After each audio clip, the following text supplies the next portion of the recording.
eBay is not working for me since I started. The shipping options are overwhelming. Can't figure it out. So the thing with the whole shipping on eBay, one thing I tell people, shipping, of course, is definitely confusing, right? But you want to make sure that you're sourcing items that is just easier for you to ship. So even for me, when I first started out, I was sourcing just about anything I can sell. Whatever I can find was what I would pick up, regardless of how big, how heavy. I would just pick it up and figure it out afterwards.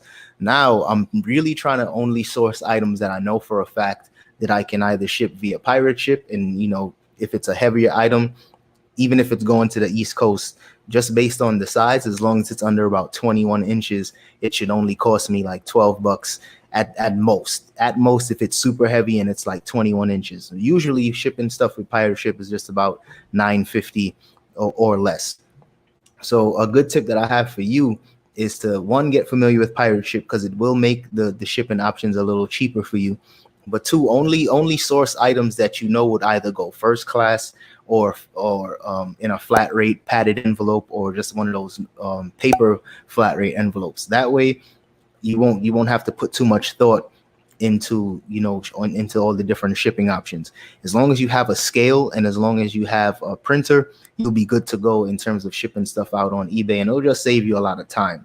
So I know it can be confusing with regional A boxes and large and medium flat rate boxes. It can definitely be confusing, but if you just kind of narrow down your sourcing to items that will either ship out first class or one of the more affordable flat rate options, you'll be just fine and good to go. But it can definitely be very expensive shipping out stuff on eBay if you're not sure on what you're doing. I know Poshmark makes it super easy. Akari makes it super easy. Every other platform makes it easy, but I think eBay intentionally has all of those different options available. And it's a good thing, but at the same time, for new people, it can be a bad thing and kind of discouraging. So you just gotta do the research. You'll be just fine. Poshmark has started airing their commercials again. They probably realized they needed to, pull up, straighten up their marketing. It makes perfect sense. I haven't been seeing them. I don't watch TV. I'm usually just on YouTube or Netflix, but I'm glad they're starting to do some more promotion again. I was even tinkering with the idea of like getting back onto Poshmark, but the thing is, my items are just more expensive now.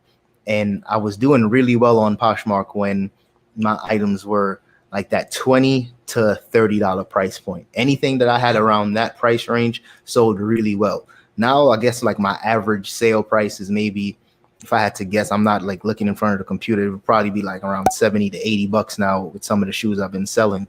So that Poshmark audience, that Poshmark customer, they're not looking to spend that much money on certain items. At least from my perspective, I've seen that. So I'm still tinkering with the idea if I want to get back on Poshmark, and hearing that they're dropping commercials again is encouraging.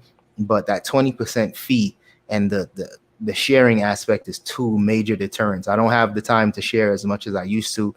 And that 20% fee, once you start selling more expensive items, that 20% definitely takes out a huge chunk of the profit. So those two big reasons why I'm not so fond of Posh, but still thinking about if I want to start putting more items on there. People have even been asking me, like dropping comments under some of my stuff, because some of my older Poshmark videos still get some decent views, and people, I guess, are surprised that my Poshmark closet is so small, or I'm not like focused on there anymore. But I don't know. I'm still not a fan of it, but it's good to hear that, they getting their commercials are back and they're putting more marketing dollars. And that's because they know fourth quarter is here as well. So they're just trying to make sure that, they can get some buyers on the platform. See, also, fellow resellers, be nice to your store workers. Had my local Ross wait for a reseller to leave and restock for me because they said he was extremely rude to them. Build relationships. That's amazing right there. Yeah, I think that's more along the mindset that I'm transitioning to. Just trying to build more relationships, just trying to build more partnerships, and whether it be wholesale or whether it just be a local connection, you know what I mean, or auction house or something like that. The key to business, period, and just the key to success is really about your network, and that's something I wasn't necessarily putting too much emphasis in and putting enough attention into, and that's something that I'm also like putting at the forefront. Just trying to grow my network and just continue to provide value, because that's the biggest thing about growing a network. It's not always about what other people can do for you. It's more so about what you can do for them. And in return, the universe is going to just give you back.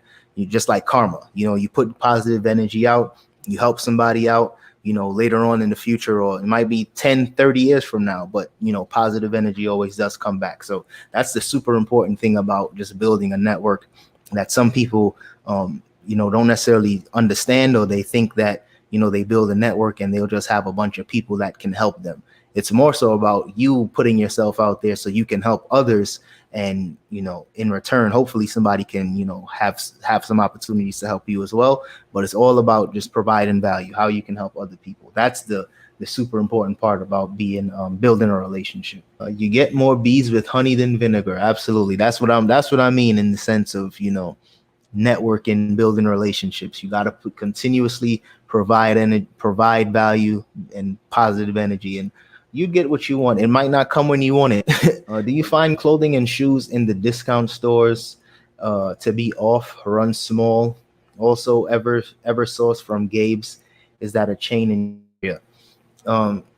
So I'm not gonna say I think it runs small or anything's off. Sometimes you might come across an item that says like if perfect, or it might even say irregular on the tag. I know I was just in Ross a couple of days ago looking at some of the jeans, and there were some dope Levi jeans that they were like 501s, the strength to fit, and those sell for like 50 $60 on eBay all day long. But it said if perfect. So if you see some shoes or you see anything with a tag that says if perfect, clearly that means it's irregular and has a problem. Also, when you're dealing with stuff in some of those discount stores, with shoes in particular, you might see a stamp, and it might be like a B stamp on the inside near the size tag. Now, if you see something like that, that also means it's a B grade. So you definitely come across some items that are imperfect or have some flaws. In terms of sizing, I'm not too sure.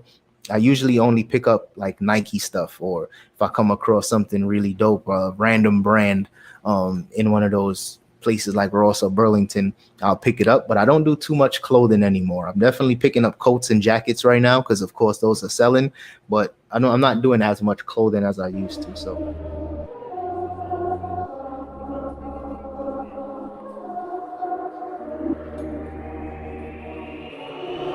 For the winner, cause you felt like you was losing, only for the winner. Move just to keep from cooling, like only for the winner, only for the winner, only for the winner. Boy, my heart is cold, and I'm too cool to sweat it. I should've never offered it. I'm tight and now I'm off this.